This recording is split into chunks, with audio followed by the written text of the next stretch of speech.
Alright, here's video 2, just another quick update.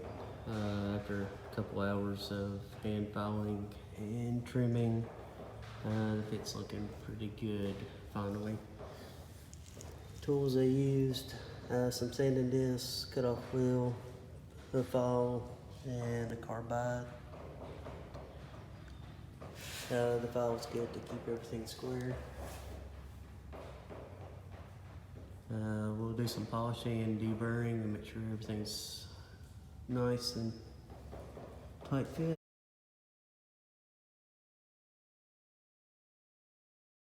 I did notice one thing, with the leading edge and fitting it with the mount. May have to shim or do some adjustments. I'm up for some suggestions for any other who have installed this mount. Thanks.